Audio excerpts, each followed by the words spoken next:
Welcome to The Explainer. Today, we are diving deep into one of the most universal human struggles out there, procrastination. We're going to break down the science of why you put things off and turn it into a super clear, actionable guide for actually getting them done. Let's just start with a feeling I bet we all know. You've got your to-do list, you know exactly what needs to be done, you might even want to do it, but you just can't. And instead you end up doing literally anything else, and that horrible feeling of guilt just starts to pile up. But here is the single most important piece of good news. This is not a moral failing. It's not a sign that you're lazy. It's a real battle happening inside your brain, a tug of war between two very different systems. And today, we're going to give you the strategy to win it. Okay, so to win this battle, we first have to understand the battlefield, which is, inside our own heads.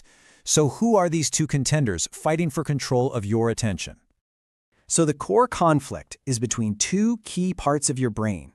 On one side, you have the prefrontal cortex. We'll call it the planner. This is the sophisticated, logical part that thinks about long-term goals and consequences. And on the other side, you've got the limbic system, your inner procrastinator. This is the primal part of you that is just hardwired for one thing: instant gratification and avoiding discomfort right now. Now, what's so crucial to get here is that the limbic system is way older, evolutionarily speaking, and a lot of the time, it's just plain stronger. It has a tendency to just take over when your energy is low, because your prefrontal cortex, that newer, more advanced part of the brain, needs a ton of fuel to stay in charge. And this, right here, is why sleep is basically a secret weapon against procrastination.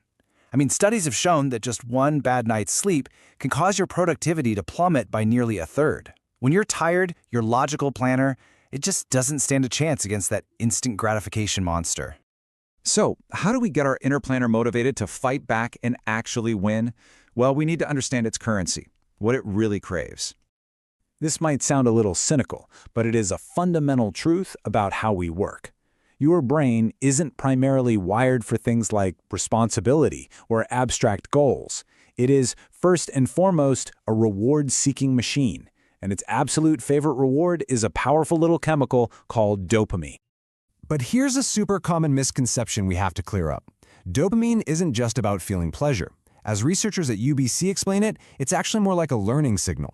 It's your brain's way of screaming, "Hey, that was good, pay attention and do that again."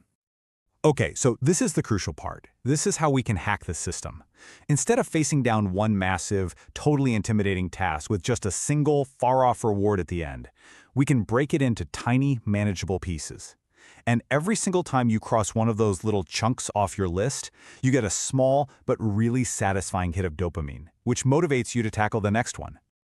And that leads us perfectly into our next strategy, which actually starts not with our actions, but with our thoughts. See, before we can change what we do, we often have to change how we think about it. According to the principles of cognitive behavioral therapy, or CBT, our procrastination is often fueled by the stories we tell ourselves. We get these automatic negative thoughts about a task, framing it as this awful obligation, like, ugh, I have to do my taxes. But check out this simple but incredibly powerful trick which productivity expert Ali Abdaal talks about. You just cognitively reframe the task. Swap "I have to" with "I get to." Suddenly, "I get to do my taxes" is a reminder that you're fortunate enough to have an income in the first place. That simple switch from a burden to an opportunity can totally change how you feel about it.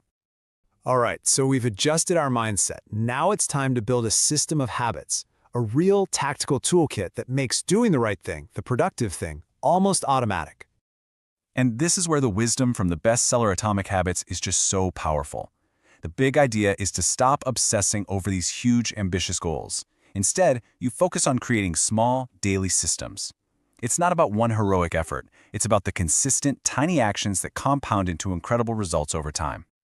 A fantastic technique for this is something called habit stacking. It's so simple. You just start by identifying a habit that is already completely burned into your routine, something you do without even thinking about it. Then, you just link the new habit you want to build directly onto it.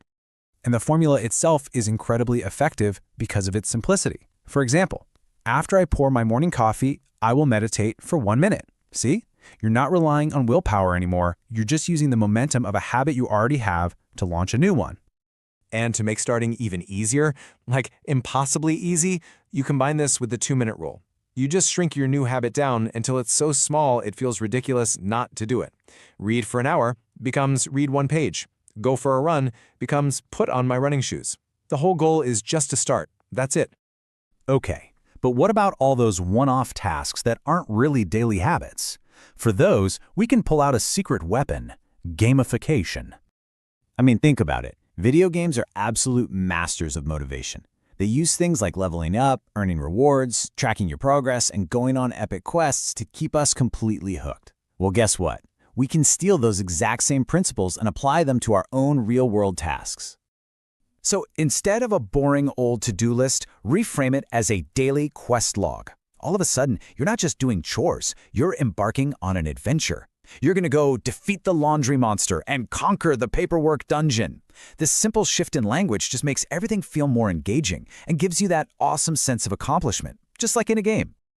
So let's bring it all together. We've looked at the science, we've looked at the mindsets, we've got the tools, but how do all these small daily battles actually lead to winning the war against procrastination for good? You know, this entire philosophy really boils down to this one powerful idea from Atomic Habits. We get so caught up looking for that one monumental moment, that huge burst of inspiration, that we totally dismiss the power of tiny, consistent actions. But getting just 1% better each day, that compounds over time into massive, life-changing results. So the big takeaway is this. You don't need some sudden wave of motivation or a complete personality makeover. You just need to win the very first, very small battle. All it takes is a commitment to a tiny, easy first step. So, what's yours going to be? What's your 2-minute rule for today?